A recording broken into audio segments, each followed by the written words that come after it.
my goodness, Team No Sleep is back, ladies and gentlemen. What is going on? Man, I know we both sporting the gray today, Yes, so sir. I know we got the rough look on, and ain't neither one of us hit that shaver just yet. So Man, me we me good, and man. me and Gillette don't get along right now, so it's Yeah, all man. right. Yeah, Just another blessing to be alive, man. And, to be with the family, to be back here on social, on Team No Sleep and yes, get sir. down and then speak. Let's speak our truth. Speak our truth. Listen, I know we've been gone for a minute, folks, but we back. So don't worry about it. We didn't go way too far, but it's good to take a little sabbatical hiatus. Yeah. Get away from the noise a little bit sometime. But we here to bring some more heat. What's today? August 16th. And as always, typical, we like to start with the social impact story. We got a couple of stories that are resonating, and I don't know. We start with the negative. We'll end with some mediocre, and then we'll hopefully end with something positive. But let's go ahead and start with some things that we're seeing. All of them have a similar theme this week, from the perspective of the sport that they're involved in. I'll say that a lot of them are football related, so we'll talk about that. But this is a Mhm. sad story, and you brought this to my attention. Um, Yep. Suspect accused of shooting a coach during a Dallas area youth game turns himself in. That suspect who did the shooting, and it's not an alleged because people were there, and we're not going to use that term, but it was Yaqub Talib, who you may not know him, but you probably definitely, if you're a football fan, you know his brother, Yaqub Talib, who played for the Broncos, right? NFL superstar and or Hmm. former NFL superstar and Super Bowl champion. So here it is, the story of Yaqub Talib, 39 years old, going out here at a youth game, youth football game, youth sports game, youth activity, getting into it with the coach about whatever. Doesn't matter, regardless of whatever it is, feels the need. I'm not going to show the clip. You see it right here. I'll put the link to it on CNN right here. But feels the need to go out there, pull out a gun. One, why has he got a firearm at a youth sporting event? Gets into an altercation and unfortunately ends this man's life. This is there is no cause for this, and I want to ask you about this because again, you're so close by until to youth activities, especially youth sports, and just that to be in that environment where you're focused on coaching, you're focused on the athletic piece, and have to worry maybe about folks in the stands acting up, causing a fool, causing a ruckus, and end up again having a murder on scene. What I mean, your thoughts on this, man, and prayers and I, I, blessings to the families and all that are involved.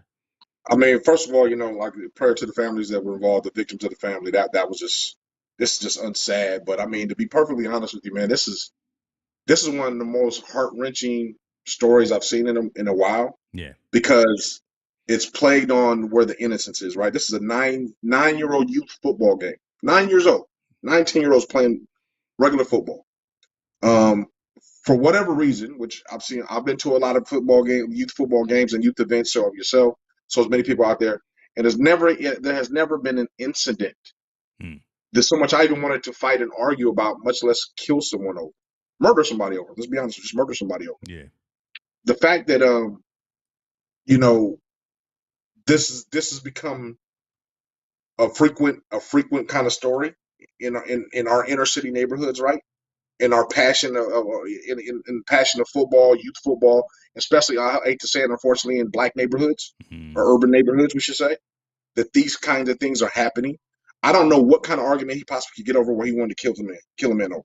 There's no disagreement in the world over nine youth football that I need to get over, that I need to get into an argument with another adult Yeah. to the point to where I want to kill them. I mean, I, you know, I, I I can't wrap guess my head around it. I There's just nothing got. you can say. There's That's nothing what he I'm can saying, man. do. There's nothing that seems that we can say about this. And again, just why do you have the mentality? Shouts out to folks that are in the comments. I see Mr. Cox. We see Dr. Strong as well.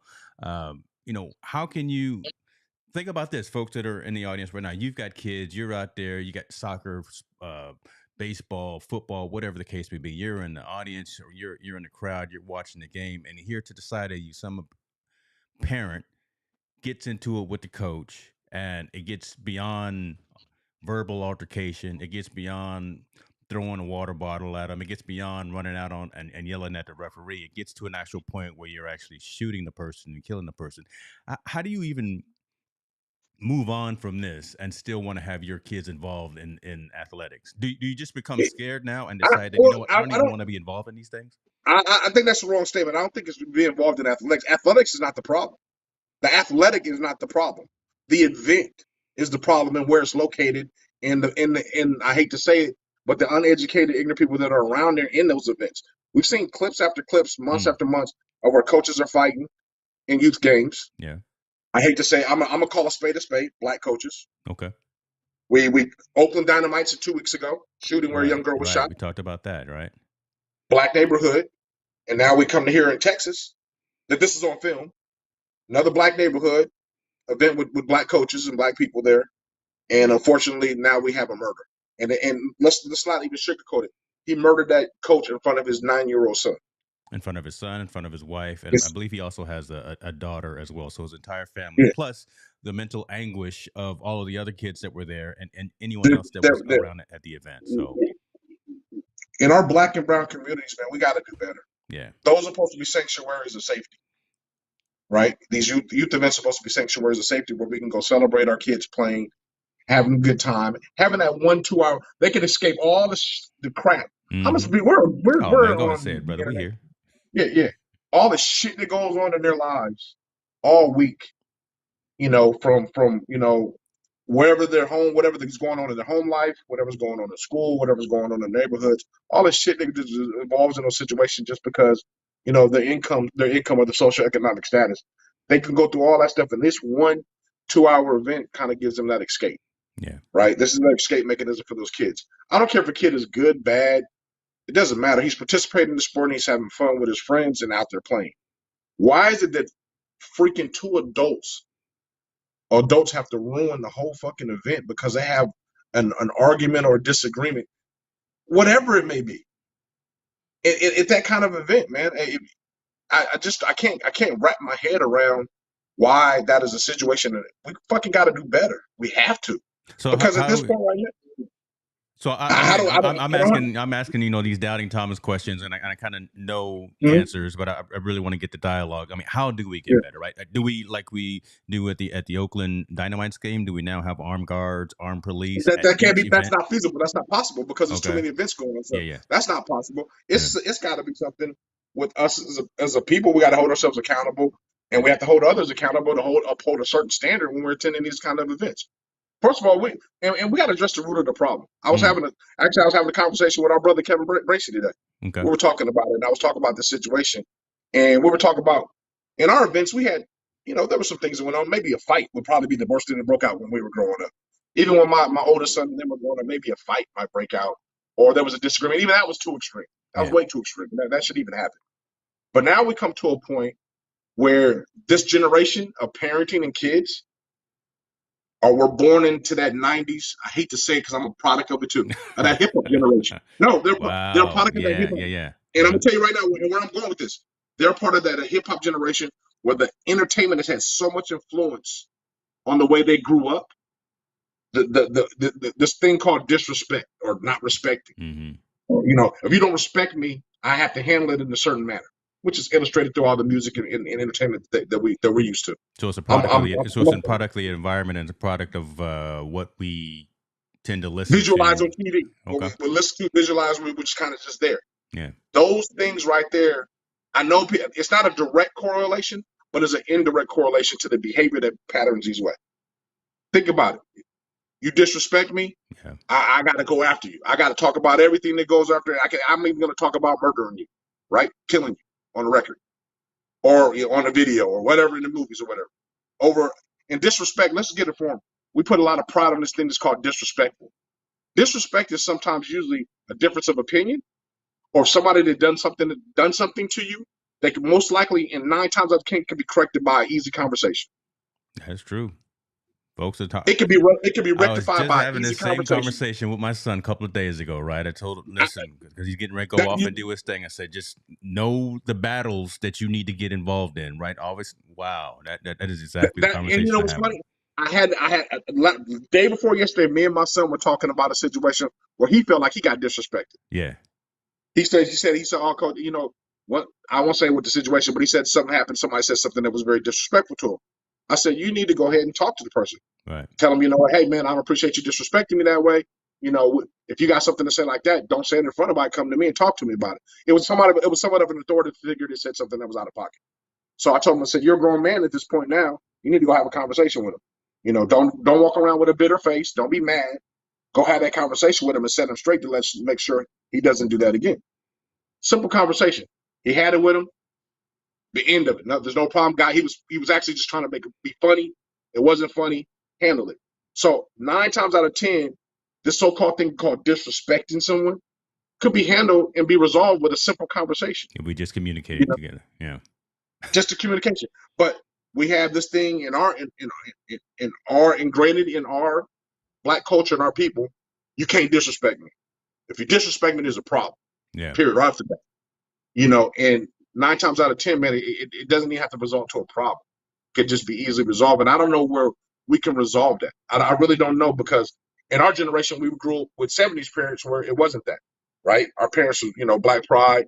They grew up in a whole different thing. They taught us how to articulate and talk that way. We knew we had something to lose if we got to that point. Correct. To that point. Yeah. 80s parents, I think, kind of felt the same way a little bit. But this generation of hip hop and which are those parents that grew up in the 90s, which are these adults that are doing these things now and these events and stuff like that, grew up in that. They were the kids, and now they're the parents of the kids now, and they're fighting over these events and everything. That's a hell of an influence that's been over people. Maybe I'm thinking of it too deep. I don't think so. I believe that there's something that's there, man, that I think that we're missing as people. And Kevin just told me, he's like, that generation has no respect for life. They grew up in the era of violent music, violent movies, violent environments. The way they handle their situations is through violence. And it's true. Yeah, it's tough when you hear. So Mr. Cox, we're talking about another gentleman, Kevin Bracey, who is actually embedded with the youth on a daily basis, right? He's a motivational entertainer, as he coins himself. He goes out and talks to all of the youth at their rallies and things like that. And for him to say something like that, almost bleakly about this generation, right, out there, have nothing to lose, feel that if they can't just have a conversation without it being a one-time conversation, right? If you're going to disrespect me, we're going to end up going to not just blows and things like that. But I do like also what Mr. Cox is saying here. Communication is so key, and many times it can solve so many problems. Many times others didn't mean to disrespect, but didn't think about how their actions were received on the other end. I agree. I agree with that wholly. But I mean, the question, I guess the bigger question is, how do we change that, and how do we make people feel comfortable in having a communication? I'm quite sure, and I'm speaking out of that same situation as that youth pop Warner thing. If that coach, if that Talib's brother would have just went up to him and said, "Hey, can I speak to you for a second privately and talk to you about what's going on?" Melee wouldn't have happened. Yeah, melee wouldn't have happened. Well, you would. I'm not trying to. Wait. He's a 43-year-old man, James. You can't tell me at some point you ain't got no home training to go just say, man to man, let me go have a conversation with this person. I don't care if there's no way you can feel that threatened at a 9-year-old youth game. That's where I was going, right? I mean, I wanted to say I would expect something like that to happen at a club, but I didn't want to say I would expect something like that to happen at a club, but not at a youth sports event. And there just has to be some type of chill in you to know that, man, this isn't the right spot to get it to that extreme. Let me at least talk it out. Let's find another way to deal with this. Let's go meet on the other side of the driveway or something and chat instead. Or you know what? The easier thing, if you that pissed off, walk away. Go home. Go home. That's a grown man move. So I think so. So I'm gonna say what Talib's brother did is cowardly. So that's not even a grown man would have walked away. What it is. Yeah. That was a cowardly act that he did, and I know he said I'm turning myself in because I'm going to tell my story. There ain't no story you can tell me that makes you come to the actions. There's no story you can tell me that you come to action when you had to pull a gun at a 9-year-old game and shoot somebody. Yeah. There's nothing you can convince me in the difference, but you just committed cold-blooded murder. Yeah. Not one thing. when And this, and I feel for the Talib family yeah, because I know the brothers are, ex Super Bowl, he's Super Bowl champ. I'm yeah. sure he's close to near dear to the situation, or whatever. But there ain't Well, no he was at excuse, the man. game too. So Talik was at the game. So, and I So show this picture because this is the man who's no longer coming home to his daughter and to his wife and to his son exactly. for no unknown reason. So it just makes no much sense. It's interesting what Doug is saying here. It's pride. It's okay. Like we can get into that too. No, what? Okay, Why does let's pride talk. get in the way of you doing a cowardly act like this and having it in this man's life at a 9-year-old peewee football game? Yeah. That's So I guess we could account to a lot of brothers that's in jail. The pride didn't cost a lot of brothers their lives, and I would agree with that. It has. I think pride is something that's very overrated, in my opinion. I mean, you should have pride in your race, you should have pride in yourself, but not to the point where it's detrimental to anybody else or anything. There's a difference, and we run. I think we as people run behind those words. We run behind disrespect. You disrespect me. We run behind. I got a pride. You can't eat too much pride. No, you're a coward. At the end of the day, yeah. you're not man enough or adult enough to be able to articulate yourself in an adult conversation to resolve a situation. That's you're acting more like a child than a child is at the age of 43 years old. There's nothing, you could talk about. You don't understand. You don't understand. You didn't call me bougie. Sell out what I want. I know I'm an adult. I know I'm man enough that I can have a conversation with somebody to avoid death. Yeah, look, we can be How hard is real, that? right? You and I know we've been in the street. We've been in situations back in the day where it has come to some blows and it's come to whatever. But I mean, there's a switch that has to flip in your head to where I can either go down this fork in the road or I can go down that fork in the road, and I can either be locked up, I can be dead, But or I can be. we're talking about when we were 18, 19, 20, 21, 22. Young kids, adolescents, still trying to figure it out. Yeah. We're not talking about 40, 41, 42, 43. Yeah. Those same situations we were in when we were 19 years old, we would handle completely different True. than at the age of 40. Yeah. So he can't give me any excuse why he would act that way. Why would you, James? I've been to 9 youth football games 10 times over. Both my boys played it. My nephew played it. I was at all their games. Yeah. At no point, at no reason, for no matter, would I ever think about even pulling out a gun and killing anybody. Yeah. It could be a bad call. Oh, bad call. Someone speared like my I said, son. you just throw your water bottle or something out there or go around and stomp. You I wouldn't even do that. I would just be like, I would expect the ref to handle it on the field if I had a problem with a coach.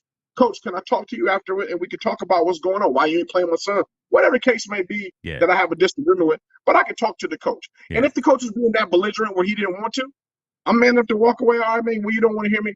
Go ahead, do your thing, act a fool and look stupid. I'll take my kid. He won't play here anymore. That's simple.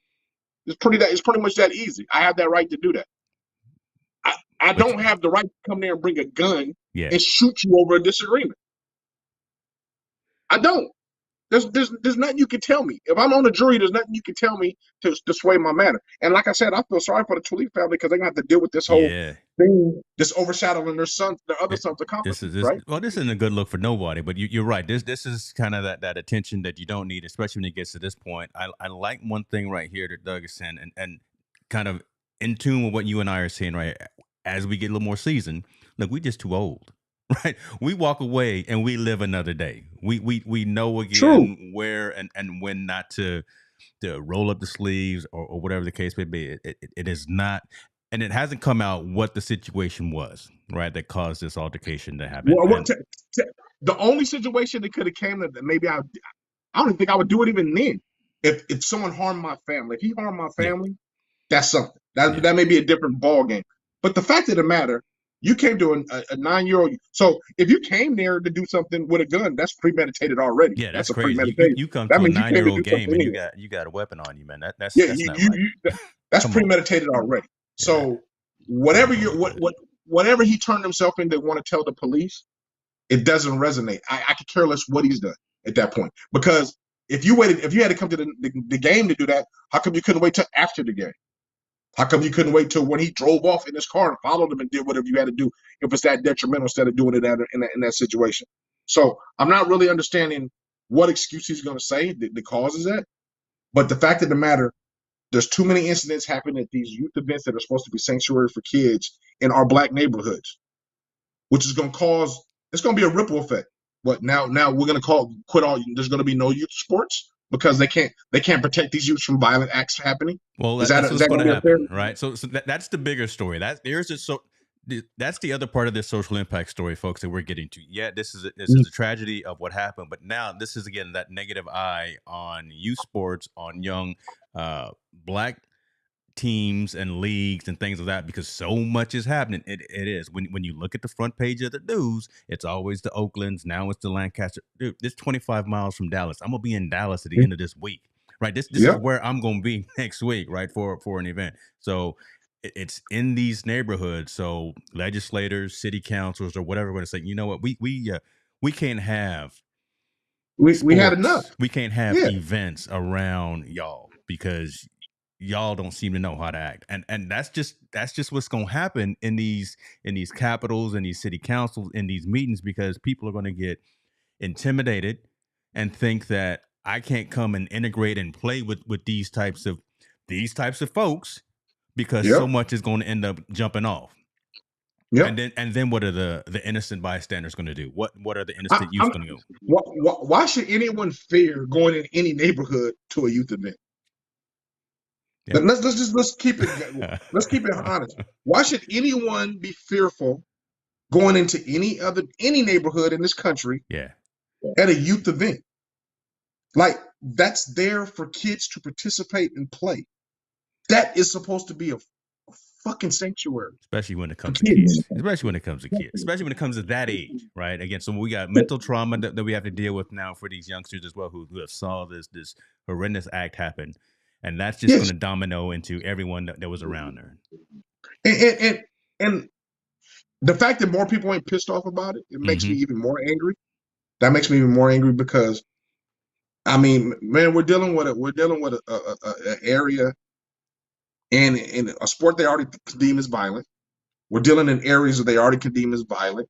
You're dealing with people that are already they say is violent. And then their question is, look what I told you so.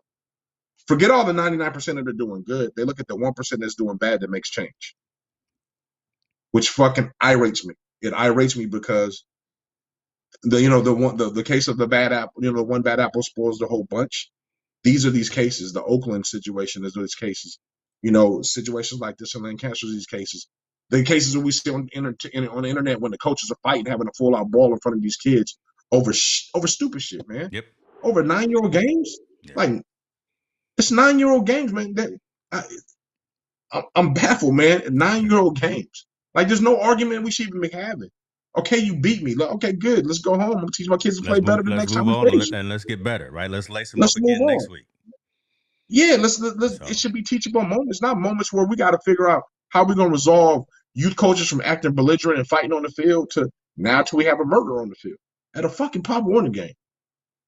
This it's disturbing, man. It's disturbing, and the other networks, they want to brush over it and not say too much about it.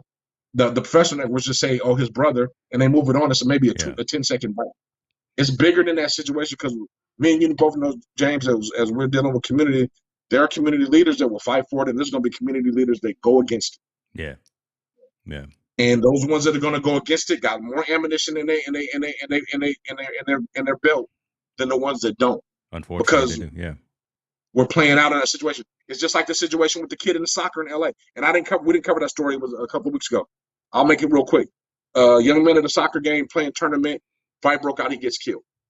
Young man was going to be an engineer. He was going to college. He was playing in a little soccer league in the middle of South Central LA. Yeah. Fight broke out. He got stomped to death and got killed. Again, our black and brown, a sanctuary. Now he was a little bit older. He was a teen. I think he was 19 years old. But the fact of the matter, man, these sanctioned events where people are just participating in sports is now becoming a haven for fucking violence, and it's sad. There's nothing to be violent about in this situation. If you disagree with a call, move on. You disagree with the play, don't play. It's that simple. It doesn't work. It's not worth a life at all. And that's just it's disturbing, man. It's really disturbing to me. It's a bigger conversation, and you already hinted on it too, right? I mean, again, unfortunately, the the Foxes, the NBCs, the CBSs are going to hit it one time and move on because it's not the shiny, flashy thing out there. But we are in these communities and we see this. And I think we also see it more because we are so close to the youth, right? We've got youngsters that are involved in these kinds of things. And I like what Chief said, right? It's bigger than black and white. It really is us all trying to figure out a way. We got to do something better, right? We can't. I'm tired of having these kinds of stories. I would. Yeah, I told you this before we got yeah. going. I would much rather talk about some of the stories we're going to talk about at the end of this than talk about this and the next one, because Hmm. these types of situations should not be happening in whatever year it is, 2022, 2023, Yeah. in this society, with the access to information, with the access to assistance, with the access to help.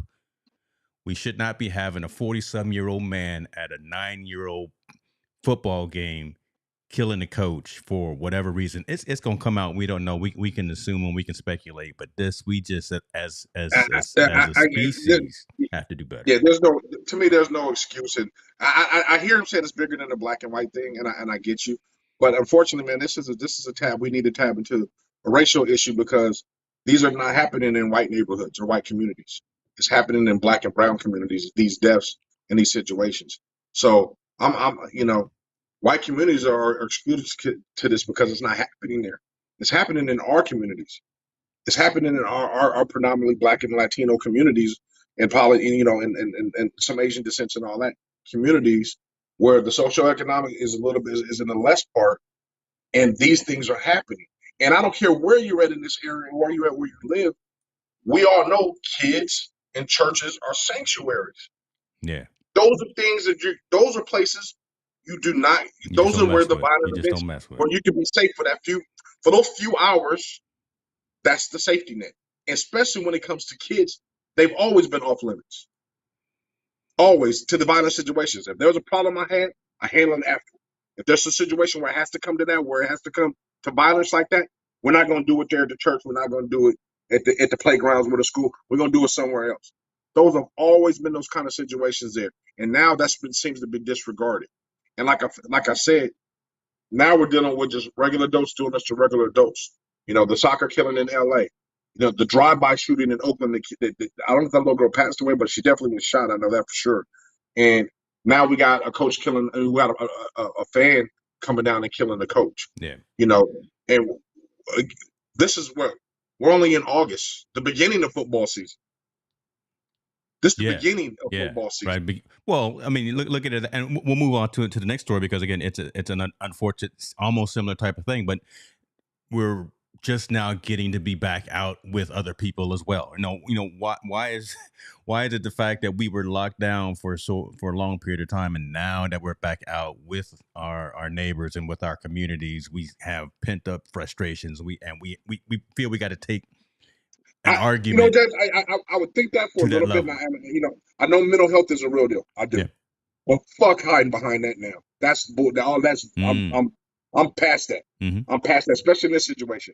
Fuck all that No, mental health. when it comes to the kids, I mean, Yeah, that's yeah, yeah, yeah. Fuck all that mental health. yeah, You got enough. If you got enough aptitude to load a gun and take it with you, got enough fucking yeah. aptitude to not do it at that school. Take it somewhere else. If you can think about how going in a room and loading a gun and putting in your car and driving somewhere to get there, you got enough sense to do, like, I can't do it here. Let me do it somewhere else. So I'm not Ooh. gonna buy the mental health shit no more. I'm not doing it when it comes to acts of violence. Yeah. These are individual people that just choose to act out whatever they do with violence and not come to a rationale and not be like adults. I'm sure everybody's seen that, or they haven't. There's so many clips. If you go look at youth football game fights with coaches, Yeah. there's 50 of them, and Yeah. I hate to say it, all black coaches fight. It's all this shit is happening in black coaches, a Latino neighborhood, all over some stupid shit over some youth football games. It's dumb. And the fact that now you're gonna kill somebody at a youth event is beyond me. So I'm not gonna buy the mental health thing. I'm not buying we was We locked up just for we 3 weeks. just Now we just need to be better. We just need to you need to do be better. better. That's the bottom line. Right. I We mean, need to at the be end of the better. day, we just need to be better. Yeah. People forget how to be human. That's a powerful statement there, Doug. And okay, so let's go on. Let's keep that same energy. Unfortunately, and it's negative energy because again, we were talking Now, about. I'm sorry for my curse rant, everybody. I'm sorry Now for you know what cursing. it's passion, right? It's the heat, and again, I think we're more passionate about it. Not just because we're good people, you're a good person, but also because you're vested in the youth, right? We really are trying individually to see everyone succeed, and especially the youth, man. And when our kids have opportunities to excel and be great, that's where we stand back and we smile and we shine. But when we see something like this happening around such positivity, dude, we just curl up and ball ourselves on the ground. Dude, this is almost like that story, that Dodgers pitcher story, right? Where I locked out and I said, I can't do this anymore because did. it's so detrimental to life and society. So, all right, let's get into this next story. Thank y'all for sticking with us. This is not a good one either. Southern California youth coach. I'm not sure if you know the name Chris Flores. Go ahead and Google him if you want to. That name is actually prominent in the football in the sports world Mm-hmm. down in Southern California. He has been charged with sexual assault of a minor, 14-year-old. Minors now. I think it's six charges Yeah. against him. Just the So yeah, minors. the Yeah. initial one was a 14-year-old. There were some 15-year-olds. There were issues in the past that he was also charged with sodomy of a 21-year-old. But again, so this coach who builds camps, works with collegiate athletes, works with NFL athletes, skills training and things like that, he is now being charged with sending inappropriate messages, having inappropriate contact with someone who is a third his age, 37 years old. This young lady is 14 years old. He invited her to a movie. He invited her to do some other things. She initially said no.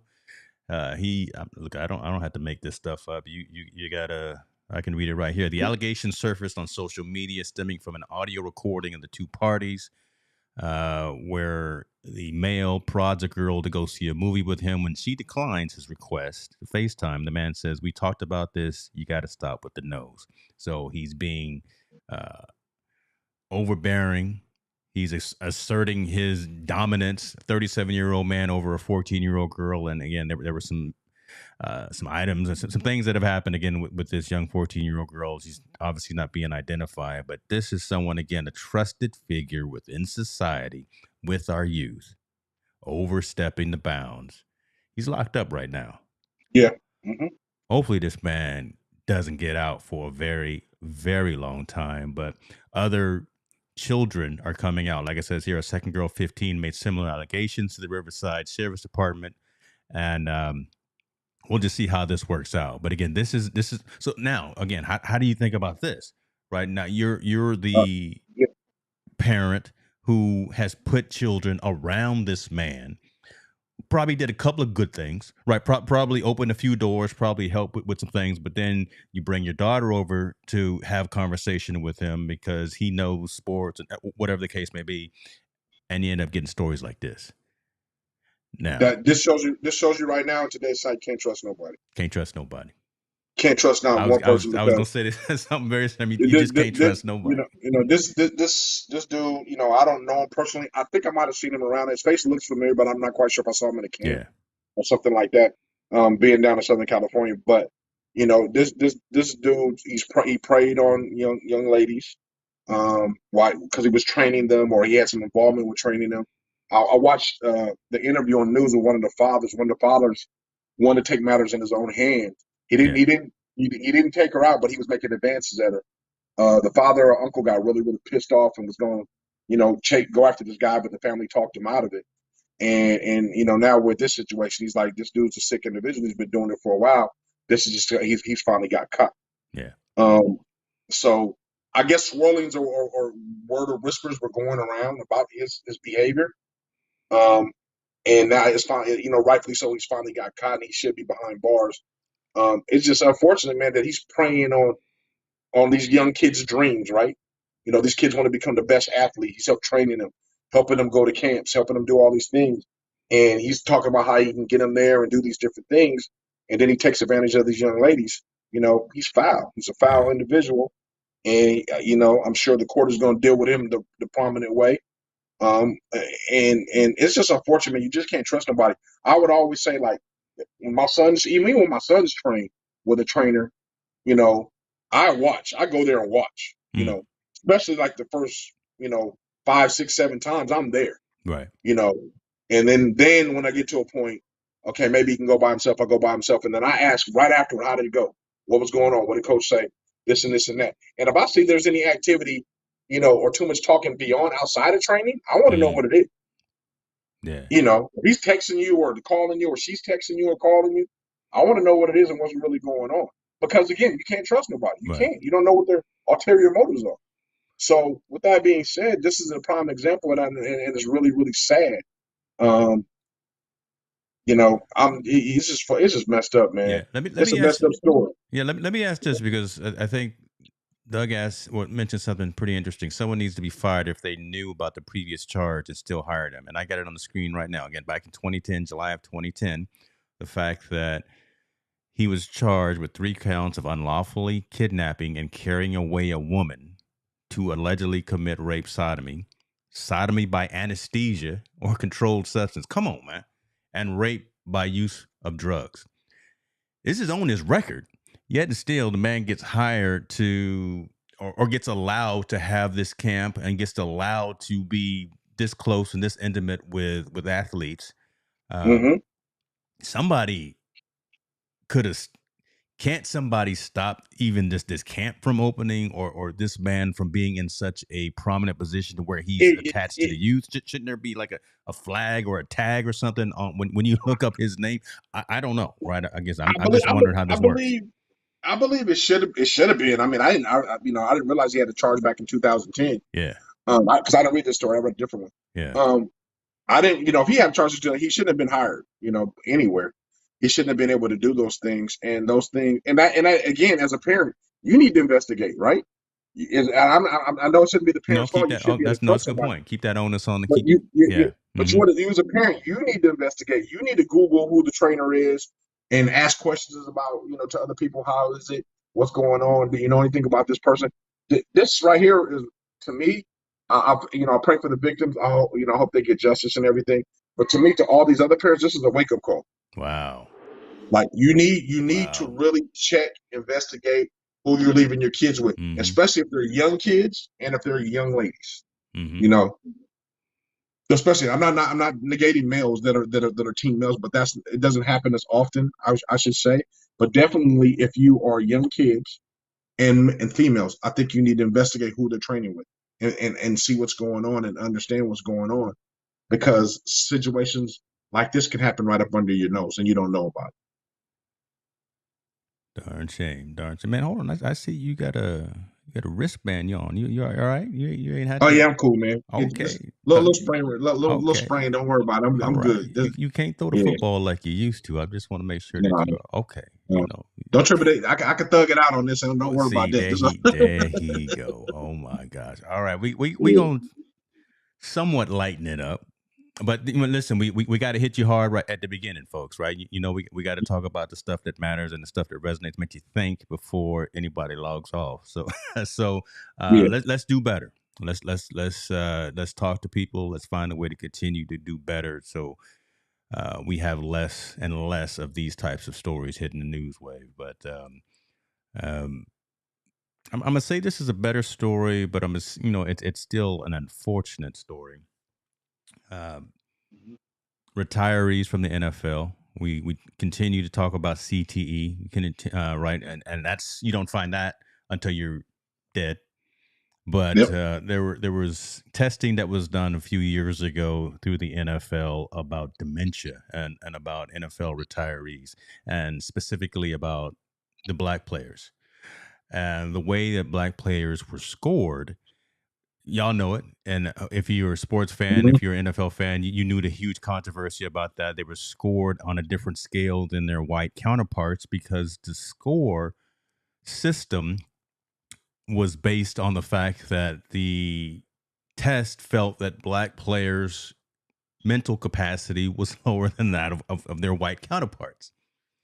Don't even sound right coming out. That's why I had to pause a little bit as I was saying that. But that was actually the test criteria that black and white players were scored differently because it was assumed that white players had a higher brain capacity for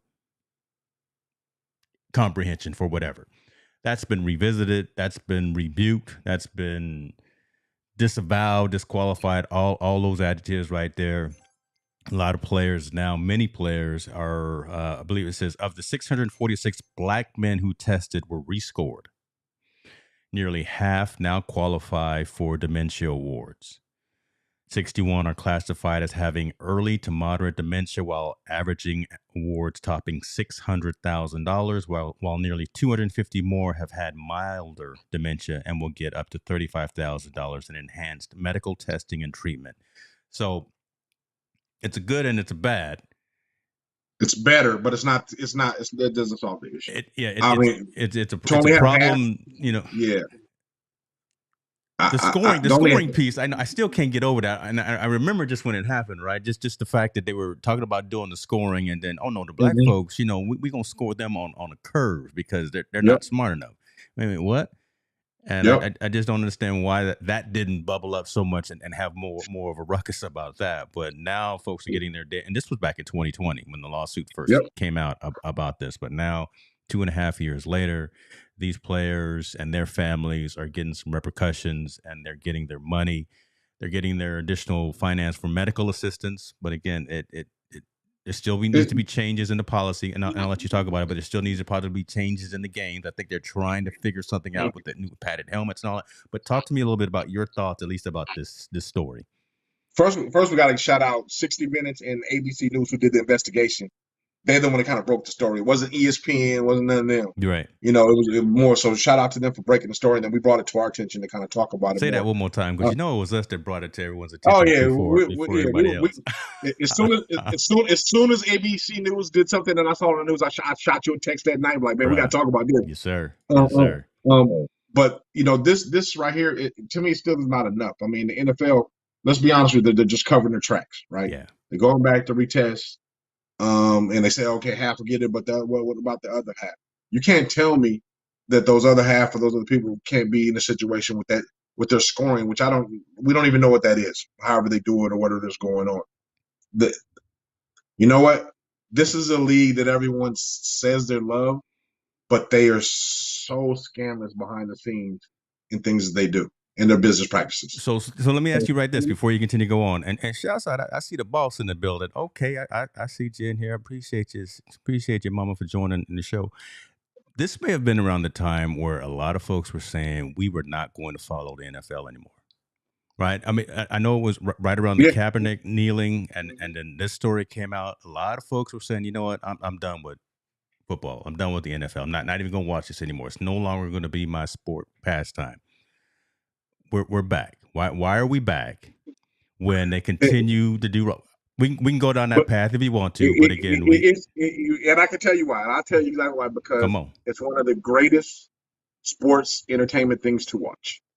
Football kind of tells every story. It has the underdog, it has the juggernaut, it has violence, it has the backstories, it has everything you want to see in a 2.5-hour event, right? The thrill of victory and all that comes in that whole 2-hour event. It's Goliath against Goliath. There is no yes, right? Yes. It's the best form of a boxing match you can have without physically boxing. You got grown men hitting each other at a fast pace, knocking each other down, going after a little ball, right? Yeah. And I love every minute of it. I don't watch NFL as much anymore. I tend to watch college football personally myself. I'm not a big I'll watch NFL. I won't lie. Can't say I can cut it all the way off if it's on. But I tend to favor college football. But again, NFL back practices, the business practices on the back end. Yeah. As much as you see on the front end, the good stuff they do a lot of scandalous crap on the back end. And one is the way they label African American players that apply for these benefits or that went for these benefits because they were experienced dementia and head injuries and all that stuff. And like you said, at the beginning, they excluded them. Like, they were basically telling black people aren't smart enough to have that kind of attitude. So their scores are automatically going to be low, so we're not going to pay. There it is, right there. Folks. We'll put the link to the story in the description so you can read it for yourself. You don't have to believe us. Just do your own research. This is what it's all about right here. They basically say we're dumb. We're dumb enough. We don't have enough attitude to be able to do that. So that's why their scores are low. Not saying that they have physical ailments or anything like that. They just said they were too dumb to be able to score higher on whatever test they were administrating. So now we come 2.5 years later. They said they retested it or relooked and evaluated those scores. oh, half of them do have dementia, and out of that, only half of that half qualifies for the big settlement. The Right. other half just can qualify for some extensive research, and the other half we're gonna exclude for right now. We're gonna They're make a not showing. donation to your We're favorite not gonna show charity. them with that. And I wish Yeah. I knew had the numbers, but I bet you. I know there was a large percentage of the white athletes that applied for it. They got the settlement. I don't think the numbers were even the same or that drastic, where only 50% got it. Those weren't There was a reported. larger Yeah. number Yeah. of white counterparts got it. So again, poor in the NBA, NFL practices in the back end, and the NFL is just great at covering those things up. They don't want people to know those stories. This story hasn't been on ESPN one time, but it is on their show. So to say, hey, we did write a story about it, but you got to go to the website and read about it. It's Yeah. not something they're going to So, expose. so think about this. I'm gonna cut you off right there. And yeah, Doug, this is a recent test, and I got it on the screen right here. The fact that a lot of the players, advocates fear that many former players don't even know that they can be rescored or retested.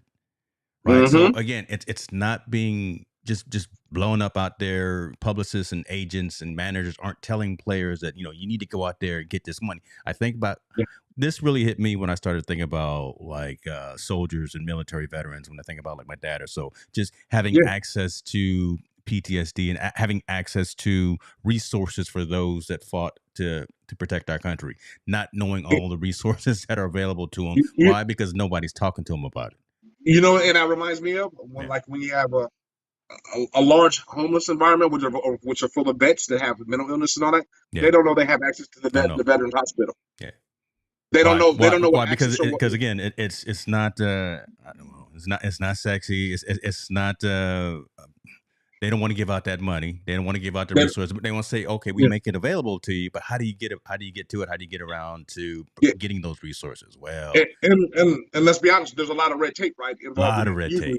A lot of red tape for you to get through it. So the NFL as a business practice, like I said, is on the back end is really shady. So again, like you said, they're not announcing it to those that can be retested, or announcing to recent retirees that have these issues. Mm-hmm. They're not really putting it out there. You as a person have to go forward, or someone around in your family has to go forward to put you in that situation and help you find all that information to be able to apply and then get tested and see if this is something you qualify for. It's just, man, it's crazy, man. It's crazy for a business like that makes billions of dollars a year off of these, basically the diminish of a person's body, because that's the sport that we played. I didn't play in the NFL, but that I played. The diminishing of your body. That the fact that on the back end now, even though now you're making billions of dollars, maybe I can understand back in the day where it wasn't no TV deals and you were kind of, you were making some money, but it wasn't the money you're making now. Where you're making billions and billions of dollars on the back end, you refuse to help those that help you build that business into billions and billions of dollars. You refuse to help them. I mean, and I hate to say it, it's just like the military. Yeah. You don't want to help those that help you fight those wars that we're in. You don't want to give them that special treatment. You don't want to make sure they're in veteran housing. You don't want to make sure they find homes for those that are homeless. You don't want to make sure they don't have those mental. Not saying you don't want to help them, but you don't make it an easy access for them to be able to get that help. Yeah. Why is it so hard to do good? Yeah. That's what I'm saying. But I should say they don't want to help. They don't want it, but they're not making it easy for those to get the help and treatment they need in order to get them to feel better. They just kind of live it. And once you do figure it out, it's so much red tape and frustration that goes along with that before you can actually get your hands on the pot of gold, right? Or get a chance to get to the pot of gold. So, I mean, it's like I said, I won't turn off the game because I love the sport so much, but the business of the NFL, man, it's got some cleanup to do. It really does. They do. Some of it is okay in terms of what the business of the NFL is doing. I think they're making some strides in a positive direction elsewise, and we're going to talk about that real briefly right now. And especially this team. Listen, the Vegas Raiders, they're trying to do some things. Las Vegas has hired Sandra Douglas Morgan as the first Black female president in NFL history. That's big news right there. Big. Right? That come on. This is male dominated sport. This is football. And now you got a woman. No, wait a minute. You got a Black woman who is the president of not just a small team, but the team that's based out of Las Vegas. Everyone flies to Vegas. Everyone knows Vegas. Everyone knows the Raiders. You don't have to just be from Los Angeles or Oakland or from the old school locations, right? This is a big deal to have someone like this young lady being responsible, being the forget the Davis family, right? Forget them. We know them. They're the ones cutting all the checks. But when you got someone like Sandra Morgan as the president of this football organization, Mm-hmm. this is bigger than Jeter, right down in Florida. Yeah, This is bigger than Jordan down in North Carolina and Washington, because we all know Jordan. But this is something that really needs to be celebrated, I think. And again, it hasn't been. I don't know why, but we want to definitely bring light to this particular story.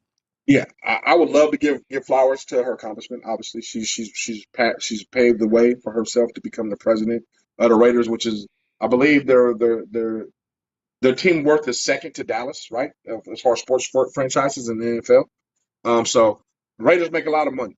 She's responsible for the operations of day-to-day activity with the Raiders, whether it be, anything that goes along with it goes with the business of the Raiders, Las Vegas Raiders. I think it's huge. Mark Davis and them are the owners. I'm glad he's taking a step back and let somebody run the operations of the organization. And the fact of the matter that it's a black woman, and she's the first black woman, she's definitely paving the way for other women to get in high-ranking positions within the NFL. Yeah. Because remember, there's 32 owners, and there's not one woman, and there's not one man of color as an ownership. That really, this really we still got some work. There's still some over. work to do. There's Yeah, definitely there's a still lot of some work work to to do. do. Yeah. I mean, we can't even get in the door to become owners. Let's be honest with you. We can't get in the door to become owners. We tried. But, A yeah. couple of folks. All right, you want to go down that road? A couple of folks No. tried, but I I think mean, I want to no, get. I actually I do. I want to go down, but a couple of folks tried, but it was the wrong folks. Yeah. I would prefer it not to be an entertainer. I would prefer it not to be a rapper. I would prefer it to be just not someone from that industry to be the Mm-hmm. first of us to own an NFL team. I don't know. I don't know why. Just there's a little bit of a stigma in my mind. Look, I love Hove. I love Jay-Z. Right. I would if he was to own the team, all good and all gravy on that. But man, I would just love to see someone who you and I, we come from business, right? We come from technology. I would love to see someone who literally came from that era, came from that field, who more gives everyone else the hope that they can actually eventually get to that point to where they can crack some of those doors, as opposed to Yeah. someone who, now is the billionaire selling out stadiums, right? He's an entertainer. I can't see the Kevin Harts and the Jay-Z's owning the team and me feeling the same way. I'd be proud for him. I'd be happy for him, but I don't know. That's just I, my personal bias, I, but I that mean, is what it is. we discussed this before. Yeah. I would hope the entertainers and all them, if they want to become, big time owners, they start owning like an XFL team, right? To learn how the business of sports entertainment happens, or own a USFL team, because sports entertainment business is completely different from the business I believe that they're in, especially when they're the number one performer out there. They're not the No, person what behind Cube is pushing all the doing, buttons. I'm down with what Cuba's Cube doing is doing. Yeah, he's doing it. Cuba's doing with the big Yeah. three, and the big three that's a hard sell, and Ice Cube does a great job of doing that and owning that kind of business. Yeah. And I think he's kind of the first one to land in that lane. But I mean, we already know the big three compared to the NFL is like Little comparing, different. an ant to a dinosaur. Yeah, it's grown folks It's, money out there, boy. God, it's a different ball game. I would hope that, like I said, people get behind like the situation like the Rock is doing. Rock owns, and he's a part owner of the XFL, a majority owner of the XFL. I would hope other entertainers would join into that part and learn that business of sports entertainment, and then be able to take that, and hopefully get together, or that morphs into you becoming an NFL owner. Because basically XFL or USFL are kind of like the minor. I know the professional leagues, and I love them both, but they're kind of the minor leagues to the big boys of the NFL. Yeah. So I think just like you got to become a player, and you can kind of, go levels, USFL, XFL to the NFL, kind of gradually kind of grow your way into that. I believe you can grow your way into ownership. You can grow your way if you're doing a great job of ownership. You're marketing well. Your team is selling out the stadium. Your memorabilia is selling. You're making the sound business decisions. What's going on with the company as far as how you're doing everything. that sets the plate for you to say, you know what, we're ready to go to the big boys in the NFL. And I think that's a haven more for the entertainers, and it doesn't cost them all their money. Yeah. It costs them a little bit less of their money to be able to do those things and master it in a small market to take it to the big market. That's just me thinking business 101 as we know. Look at you over there breaking it down. Harvard Business School of Montel but I Adams. believe, but I don't have the same agreement as you. I don't think that. I mean, if an entertainer, anybody can get their foot in the door of that NFL and crack that ceiling, I'm all for it.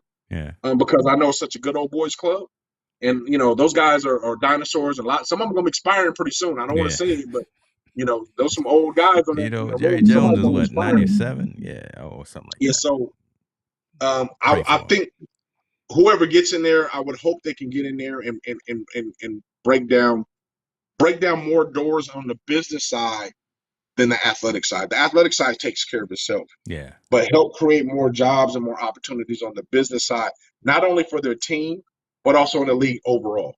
We never had a black commissioner. I don't think we ever had a black assistant commissioner. We've had a black deputy of security, but we haven't had anybody that's in that commissioner role that's making no decision. And we haven't had that in any major sport. We haven't had it in basketball. We haven't had it in baseball. We never had a black commissioner. Yeah. I would love to see that be a point, to look and refer. But let's keep it we keep it real on here, right? I don't see 32 owners taking orders from 32 white owners. I should say 31 white owners. One. I don't know what he is, but the Jaguars owner taking orders or information from a black commissioner. I don't see it. Me personally, I just don't see it. They come from the balance of power has to shift a little bit more. They're not. And Doug is agreeing with you right there, right? He said, anybody, if you got the cash and you can afford to do it, I hear y'all. Again, I'm just here to instigate. I'm here to throw the hard questions out and make y'all go, Yeah, but I do, man. I'm youngsters glad don't for her. remember that, and that's an Arsenio reference. I hope we get a black owner. I hope she does well, man. Let's be honest with you. Yeah. She's only been there for 2 months. She's got to prove herself over the seasons and season over season to do a really great job. And if she does, she's gonna open some doors and she can do some things. But I mean, we're gonna see how she runs the operations of the Las Vegas Raiders, man. But I'm glad she got the opportunity. Yeah, I really and listen, they got a. I'm not gonna say they got a better coach. He's not a good coach, but they got a better situation than they've had before. They should have kept their coach that they had last time. Yeah, they should coach. But leave it at that. But as long as there's no off the field issues that derail the conversation and take away the focus from the game. When Carr gets out there with who's this dude? Who's his wideout now? Davis from because they play college together. Green Bay. Yeah, Green Bay. Yeah, they play college together. So when they get out there on the field togetger, I mean, they're gonna light it up, right? So that's gonna be exciting to see. Well, come on now. I'm gonna be honest. If you want trying to keep hope alive. If you want a prediction for the Raiders, if the Raiders don't make the playoffs and be successful in the playoffs, it's kind of a bust season. They got all the pieces. They got a great running game. They should have a good passing game. The defense is solid. They're playing in a solid stadium. They got one of the strongest fan bases there. Yeah, true. I think right now you're running out of excuses why you're not successful, right? Yeah. You brought the coach from New England to come here and revamp everything. Yeah, Vontae. I'm sorry, I couldn't think of his name. You got Vontae, but I'm saying you got everything there. You got the superstar receiver. You got a great running back. You got the quarterback that's a budding superstar. Yeah. You brought in the coach from New England who's supposed to be the offensive genius of everything, and you're supposed to win, right? And you're in Vegas, right? You're in the city that never ever sleeps. They got all the money, no matter what time of the year, no matter if it's a recession or not. Vegas always got the money. So they don't have any excuses not to do good, right? There's no excuses for them not to do good. Yeah. The only thing that's standing in their way is the Kansas City Chiefs, which I don't think they can beat, me personally. Right now. Okay, well, listen. Let me put a marker right here. Let me add that marker right here. Ecam, shouts out to the beta here. I can add a marker to that statement right there because we're gonna see what he says. As the season goes on, right? I'm gonna keep it. I think Raiders at best are a wild card team. Me personally, honestly, they're a wild card team at best. I think Kansas City's better than them. I think Baltimore Ravens is better than them in the AFC. I believe, let me think else who's in the AFC. I think Buffalo Bills are better than them in the AFC. Yeah, the Bills are some bad I think Cincinnati Bengals are better than them. I think they're gonna have a problem with the Chargers. Oh my, okay. See, there you go. So The Chargers. Charlie, they were sitting in the playoffs last year. Well, yeah, okay. I'm gonna leave you alone until we get further on into the season. But okay, so this is a perfect segue. And before I go to this right here, I want to address Kevin's statement. Was it just for PR? I don't think with the Raiders that it was done just for PR, because they've done a couple of different moves. I think a little bit of us. I don't think so. I don't think. Because I don't think Davis is that smart.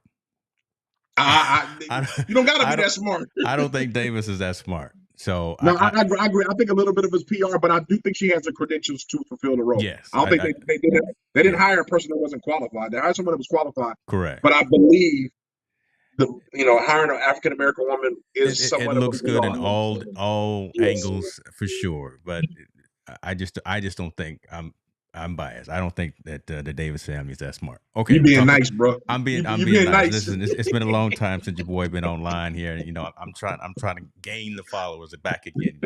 Shouts out to the community.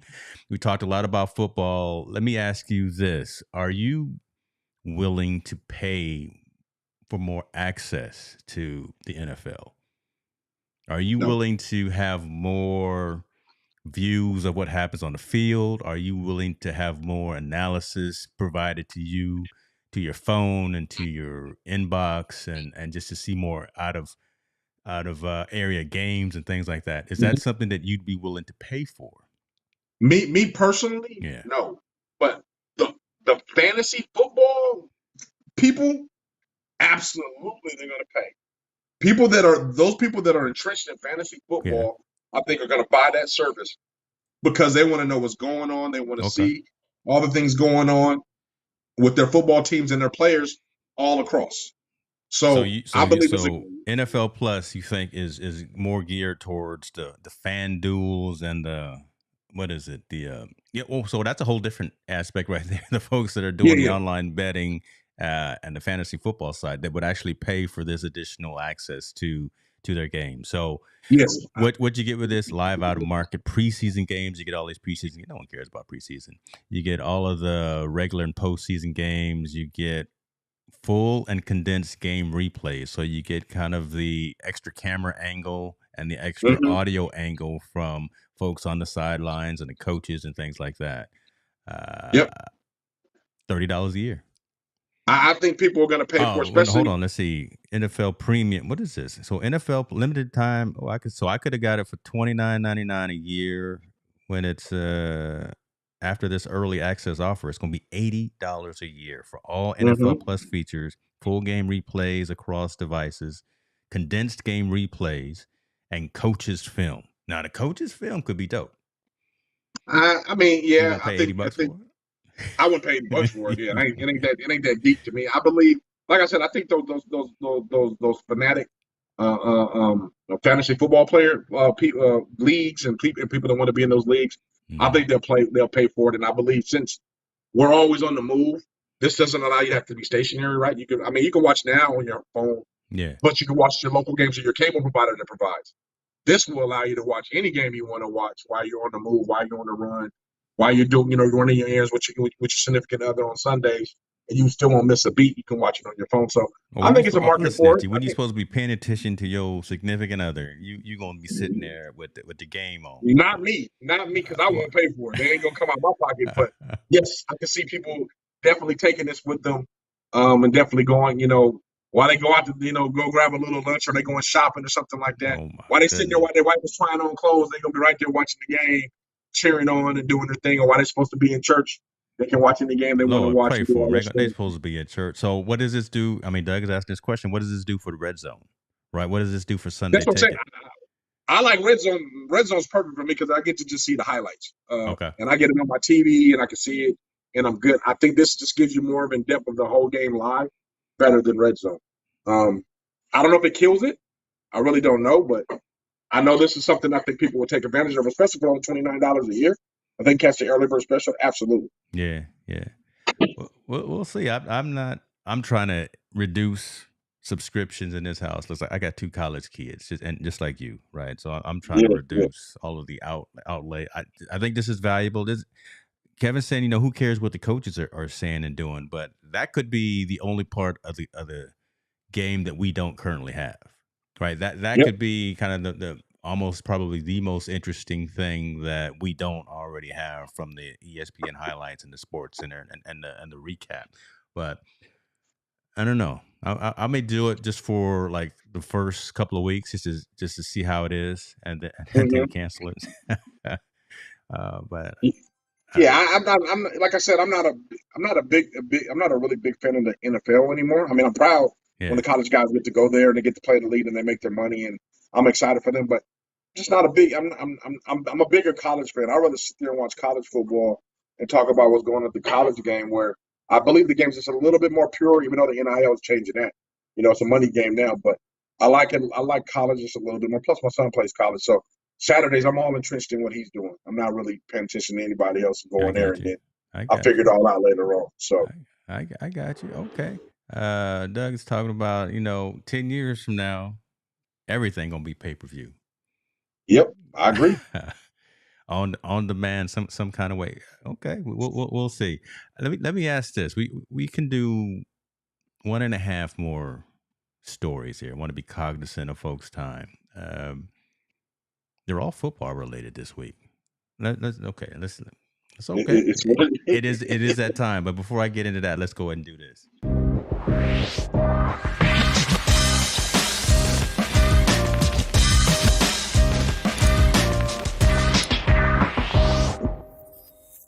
That's right, folks. We back. We back. Team No Sleep. I decided to look. Everything is an evolution too. We back to showing this on not just the Team No Sleep YouTube page, but also on my page as well. Um, Primarily because of the stories that we talked about at the beginning, right? Those social impact, those harder hitting, those mental, and I don't want to say that. No, those social impacting stories, and that's kind of really the focus of my primary channel. So yeah, we're gonna be dual multi streaming to Team No Sleep and to my page as well. And on the Team No Sleep, that will still be an exclusive location to get Mr. Montel Allen with this right here. Talk to him. Yeah, straight from the horse's mouth. It cuts out the middleman for information for kids that want to get recruited and go to college and talk a lot about the insights and what goes around from college. And you hear that from college coaches and current players that are in college. So it's really insightful, man. I've been getting a lot of great feedback from the show. And I mean, it's funny. I was yesterday on the street. Somebody was like, straight from the horse's mouth. So it's starting to kind of take off, and people are really really loving what we're doing. It's just like I said, this is more of an informative show where I kind of asked the gut wrenching questions about recruiting and kind of the whole thing about recruiting from high school athletes going into the collegiate era. Man, folks, he a bad man. And I sit in the background and produce, and Montel is having serious heart to heart questions with folks. I love it. Uh, Before we move on to the next statement here, why pay $80 for the year when NFL season is only 6 months at $9.99? That math. Kevin, if you buy NFL Plus, let us know. If you go ahead and swing that money, I know you got that Bay Area money, right? Mr. Cox is he's doing some big things down there. So let us know if you decide to go that route and your experience with that particular service. Uh, Football for youth, football for regular athletes. I'm gonna call them regular athletes instead of professional athletes, NFL level and collegiate level, things like that. I think we may have hinted at this before. Do you think that football and not tackle football? Do you think flag football could be a global sport? Do you think flag football could ever get to the point that what? Every 4 years we play flag football in the Olympics. What do you think about that? No. Oh, I mean, the Olympics is getting ridiculous. We're trying to figure out sports for them to have there. Flag football is not just enhance the ones you currently have. I don't think flag football is the competitive sport that we want in the Olympics. okay. There's nothing I wouldn't want to watch. I mean, it's flag football. That's supposed to be an event for just non-contact for kids to kind of learn the fundamentals of the sport. That's what flag football is. It's a premise for them to learn the fundamentals, understand football in a non-contact environment. not for it to be perpetuated into an Olympic sport. It just doesn't. It doesn't appeal to me. I wouldn't watch it. That's just my personal opinion. Okay, so Um, Doug, right here at SmackDown Outdoors says the same thing. I'm just gonna I'm gonna do what I do, and I'm gonna pour some salt on these open wounds here, and just want to have the discussion. The World Games just happened. mhm. We got Denmark, we got Panama, France, Brazil, Italy, Japan, Austria, Mexico. We got some big names out here. We got all of these locations and the U.S. playing Mhm. flag football. Okay. So there's a market for it. There's a market I'm not for it, interested in it. and I'm not interested in watching it. and here You are the know. medal rankings. U.S. men did what Mhm. they had to do. They came back with a medal. Mhm. U.S. women played against Mexico. Mexico won, but again, so men and women playing flag football at the global level, there seems to be interest, and now again, you got the conversation that NFL is seeing that. The NFL wants it in the 2028 Olympics, but a handful of you are saying this isn't going to be the sport that you tune into.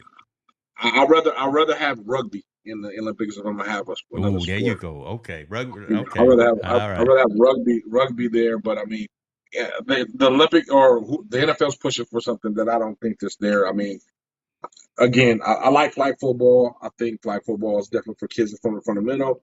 It's for kids, people that don't want to play non-contact, and it's definitely for retirees and older gentlemen like me that still want to get out there Why and you run mad? Just around a because little I bit. got my Yeah, flags out in the garage yeah, right now, yeah, so I do yeah. have my cleats. Haven't put them on in a while.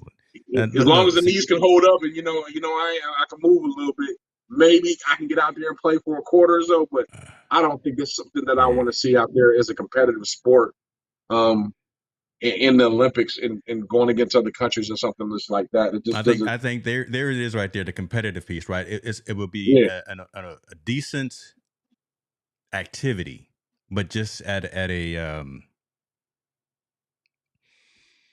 a level of just having something out there as a sport, but who can score the most, but going out there and doing some of that, the competitive nature that we're talking about, the best of the best in the world. I Yes. think there's the point right there. And Doug said, "Listen, man, he didn't even know the games were happening, so there's no real marketing that's Yeah. happening for this as well." So, see, geriatric football. See, Kevin, why are you gonna talk about us old folks like that? Just because? Yeah. I just don't see there's a market for it. I guess there may be a market since they're playing on a global level.